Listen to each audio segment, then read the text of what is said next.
बांधकाम क्षेत्रात कष्ट करणाऱ्या कामगारांना मदतीचा हात पुढे करत मिरजमध्ये 3 ठिकाणी घरउपयोगी भांड्यांचे किट वाटप करण्यात आलं आहे. पंढरपूर रोडवरील माळी वस्ती, विठ्ठल मंदिर परिसर आणि जवाहर हायस्कूल या ठिकाणी नोंदणीकृत बांधकाम कामगारांना भांडी किटचं वितरण करण्यात आलं. या कार्यक्रमाचे नेतृत्व आमदार इद्रिस नाईकवाडी यांनी केलं.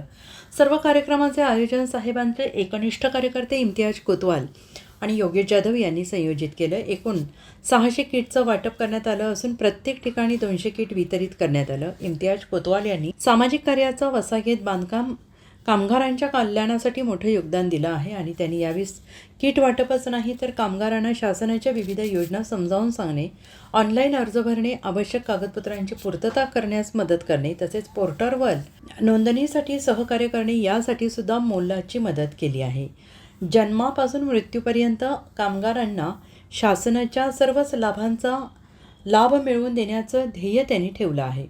मिरजमधील सर्व ठिकाणी हा कार्यक्रम मोठ्या उत्साहात पार पडला. या कार्यक्रमात उपस्थित कामगारांच्या चेहऱ्यावर आनंदाचे आणि समाधानाचे हसू होते. महाराष्ट्र शासनाचा मुख्य उद्देश म्हणजे बांधकाम क्षेत्रातील कामगारांना सामाजिक आणि आर्थिक सुरक्षेचा आधार देणे.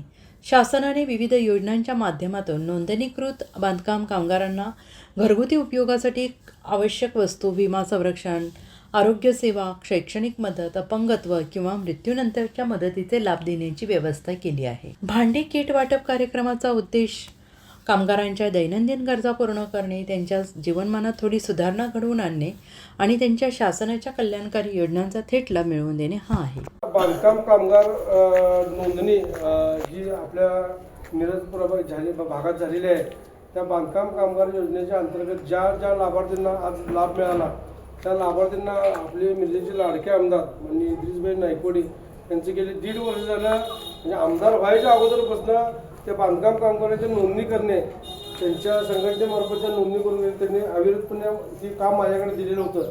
त्यांनी बरेच वर्ष म्हणजे गेल्या वर्षीसुद्धा म्हटले की तुम्ही एक मंदिरात एक शिबिर घ्या, तर पण निवडणुकीच्या पार्श्वभूमीवर आपण काही त्या गोष्टी इथं मंदिरात कुठल्या गोष्टी केल्या नाहीत.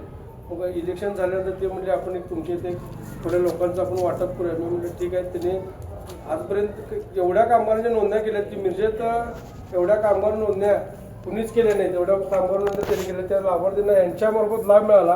हे फक्त सर्व कामगार आणि कामगार बांधवांनी एवढं लक्षात घ्यावं. त्यांचं जे कार्य आहे ते फार वाखाणण्याजोगं आहे आणि इथून पुढं असेच आशीर्वाद रूपी तुमचे त्यांच्या पाठीशी राहू दे एवढं मी सांगून विठ्ठल मंदिरात आपण सर्वजण जमलोय. या कार्यक्रमाचे संयोजक किंवा ज्यांनी या कार्यक्रमासाठी धडपड केली त्यांचे सहकारी आणि खडा जीवाचा कार्यकर्ता योगेश जाधवजी, या भागातले माझे दुसरे सहकारी बापू असतील, अबू कोतवाल असतील आणि आपण सर्वजण बंधू आणि भगिनी. शासनाकडून अनेक योजना येतात पण खऱ्या अर्थाने ते लाभार्थीच्या पदरात पडत नाही. मधली लोक काहीतरी उपाय करतात आणि खऱ्या अर्थाने ज्यांना लाभ मिळाला त्याची वंचित राहतात. असं होऊ नये म्हणून माझं सातत्याने या योजनेवर लक्ष होतं. आणि जसं तसं तुम्ही 1-2 वर्ष झाली सातत्याने या योजनेसाठी म्हणून थोडंसं बारकाईने पाठपुरावा करणं किंवा कार्यकर्त्यांना नोंदणी करण्यासाठी म्हणून लोकांना प्रवृत्त करा, नोंदणी करून घ्या. आता काय फक्त आज एक कार्यक्रम आहे की तुम्हाला साहित्य वाटप, सांसारिक साहित्य आणि बांधकाम साहित्य वाटपाचा हा कार्यक्रम आहे. हे जरी असलं एक भाग आहे, अनेक भाग आहेत की कामगारांना आज बांधकाम कामगारांना मिळतात. मुलांच्या शैक्षणिक याच्यासाठी सुद्धा फार चांगली मदत शासन देतात. पण होते काय की आपणच कुठेतरी प्रयत्न नाही. पण तुमच्या मुलांना जोपर्यंत आता तुम्ही बांधकाम कामगार म्हणून काम करत असाल, आपल्या मुलांनाही तेच करावं का?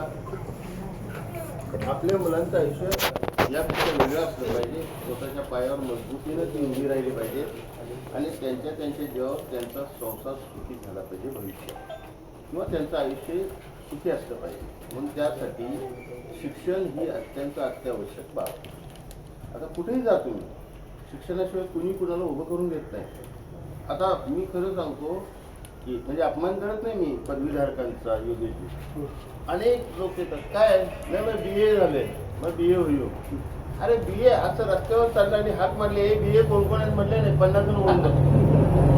त्या BAचा वगैरे काय उपयोग नाही, अशातला भाग नाही. पण म्हणायचा उद्देश काय, आता समाज एवढा सुशिक्षित झाला आहे, त्यात आपली ही मुलं सुशिक्षित होऊन काहीतरी स्वतःच्या पायावर त्यांनी उभं राहण्याकरता काहीतरी व्यवसाय शिक्षण त्यांनी घेतलं पाहिजे आणि त्या शिक्षणाच्या माध्यमातून ते पुढे जातील. म्हणून शिक्षणासाठी फार मोठी मदत या योजनेतून आपल्या मुलांना मिळते, पण त्याची आपल्याला माहिती नाही. मगाशी आता तेच बोललो मी योगेशजींना, अबुला वगैरे, की या सगळ्या बांधकाम कामगारांना एकदा एकत्र बोलवा, मोठा मेळावा घ्या आणि त्या मेळाव्यात ही सगळी माहिती तुम्हाला द्यावी पाहिजे. तुम्हाला माहिती नाही तुम्ही तर काय करणार आहे.